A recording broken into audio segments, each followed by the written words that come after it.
I would now request General Sagarika ma'am to please come and present her talk on lifestyle modulation for myopia control. Thank you, Colonel Vaikar, and thank you, delegates, for being here in the early morning session. And I'd like to tell you that actually myopia is nobody's baby, and that baby belongs to all ophthalmologists, but I would go beyond that also. Myopia is a condition which belongs to society, and everybody has to learn how to deal with it, because if we all don't join hands, we are not going to be able to surmount this problem. So let's go in through it. So we know about the incidence of myopia because Colonel Vaikar has already talked about it, but we must understand that this condition is not just in urban India. Rural India has already started running, and it is leaping forwards, and therefore we have to control it both in India, in rural as well as in urban areas. Now we have to understand the first thing that is to be done, which already Dr. Kavita has talked about, is spectacles. Now, when do we start the child's eye examination? At the very earliest, when the child goes to school, go ahead, take the child and get the first eye examination done. Do it at all ages. And it is not just that the parents, but it is parents, teachers. Teachers are extremely important people who should care for the children and see to it that why the child is not being able to do the homework properly, why is the child always wanting to sit in front, why is the child not performing well. All this may be just one reason, and that is myopia. And therefore, we have to ensure that the child is wearing the correct spectacle correction. Oftentimes parents come with the spectacles which the child has been wearing for the last 5 years and has not been checked. That has to be when the initial onset, when the child comes, at that time the parent has to be told, please come for your 6 monthly checkups and review and follow up. You must also we must know that there should be access to newer modalities of myopia control. Generally, people just know that only glasses are available, but there are so many other modalities which people are going to talk about. And then we all realize that if we give correct vision, it will enhance a child's academic performance, improve self-esteem and his quality of life, his social conduct. It will decrease his anxiety level. You've all heard of Helen Keller, where she was a child who could not see, and therefore she went into a severe state of anxiety and nobody could control her. So that's what blindness does. I'm not saying that myopia does this, but definitely it puts the child under a severe state of anxiety. In 2015, I was in Leh, where we had conducted an eye camp in a school called Lambden School. And in this school, we were able to measure just simple measures, check the vision, check with a direct ophthalmoscope, have a look at the optic nerve, have a look at just the eye pressure by non-contact tonometer, and along with that, then all the students who could not see, we took them to the hospital, did a proper thorough cycloplegic checkup, gave them the glasses. Glasses were not available at Leh, so we got them across from Chandigarh and offered to them free of cost. So this is very important, that we must look at the economy of the patient. Can the patient afford it? Can the parents afford the classes? Try to arrange for it. It is not just merely we tell the patient, go ahead and make your classes. We have to see, can the parents afford it? Along with this eye camp, we could see so many other types of lesions which we found in young children in Leh. Now, what are the problems spectacle use? You give us spectacles to the parents. One is the economy of it. Second is the children are teased by their peers. Chishmish bolte hain, kuch bolte hain. Now that is very detrimental to the child, and it raises the child's anxiety level.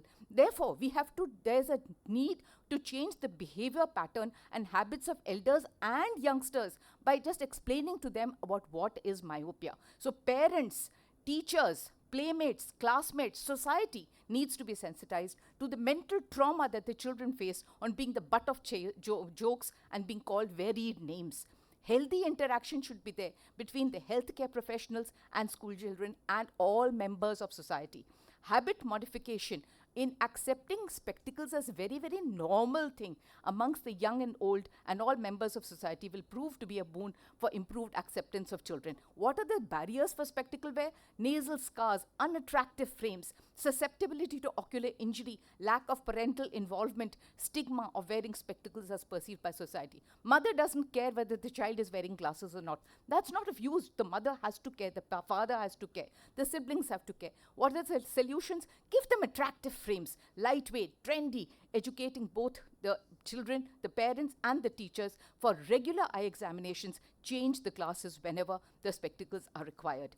And good improve will definitely improve the educational performance of all the children. Now, there are many causes why children do not wear the glasses. Broken glasses, broken frames, being teased by their friends, lost spectacles, disliking spectacles. What are the very important factors? All you need to do is to take the child outside and play. Now, in Bengal, Rabindranath Tagore had these fantastic, and you've all heard of Shantiniketan, where he used to have classes outside under the trees.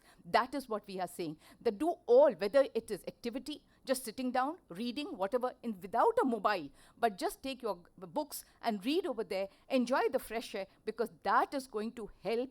The sunlight is going to be your greatest benefactor. Exposure to increased daily light decreases the axial growth. And the high illuminance is effective in preventing the onset as well as progression of glaucoma. This has amply been seen by various studies. Bright illumination stimulates the vitamin D synthesis, exposes the eyes to a very even dioptric landscape of a typical outdoor scene, short wavelength ultraviolet light, and also helps dopamine release. Now, I'm not going to talk a lot about dopamine, but we must remember this, that dopamine is extremely important because it is helping us. It inhibits the ocular growth. It helps the anchoroidal thickness. And because it releases certain triggers, neurotransmitters like nitric oxide. So I know others are going to talk about it, so I'm not going to go into details. Now, wonderful thing what China did. They brought out strict guidelines because I said society has to change its thinking about myopia. So about the smartphone usage. Now, you see many children, many parents, what they do, they just give the a mobile to the child in the form of a electronic pacifier. And the child keeps on enjoying, not realizing, the parents don't realize what harm they are doing to their own children. So China has brought about certain modes by which they are going to protect their children, and we also need to talk about it. Habit modification for all people in education. So every person, we know that teachers give their homework in mobiles, teach in mobiles. Now, learning is very good.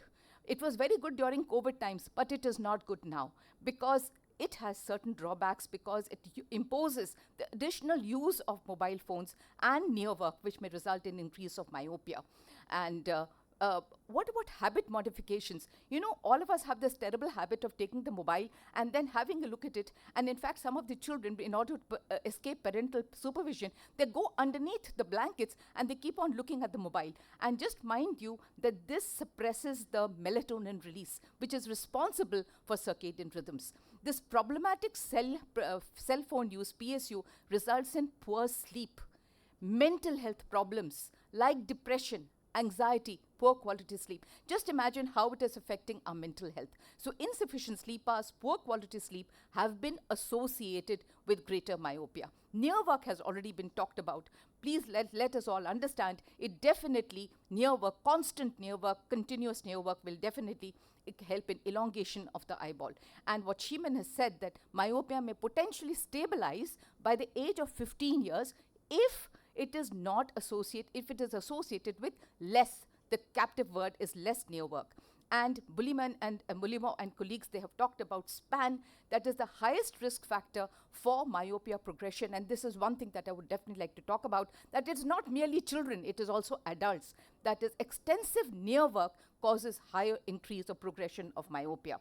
And even they've found that the US National Research Council Committee and Vision Group, right, in working groups in myopia, they have found that up to 40% of low hypermetropes and emetropes joining universities and military academies were less likely to become myopic by the age of 25 compared to 10%. The implication is basically that environmental factors affect myopia development. So therefore, high levels of near vision activity, if you combine it, near vision, combine it with outdoor activity, it results in significant reduction of myopia.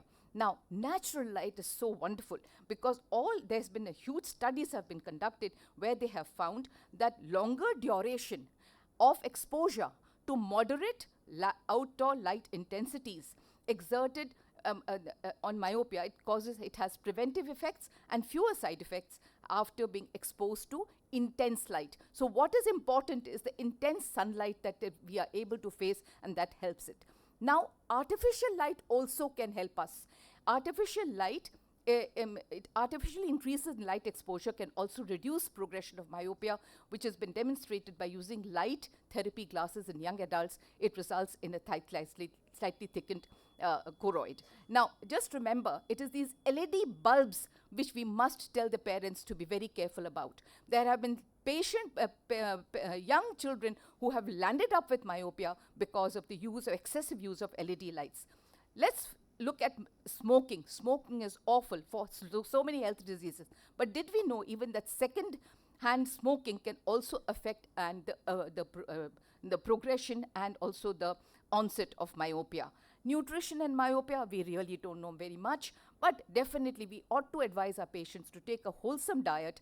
And she has already, Dr. Kavita has talked a little about vitamin D, etc. But we must understand that myopic children had lower intake of energy, protein, fat, phosphorus, iron, cholesterol. Studies have been done all over the world, and they have realized that taking a wholesome, good diet, and I think a huge dose of sunlight, will definitely prevent the onset as well as prevent the progression of myopia. Thank you so much. Thank you, ma'am, for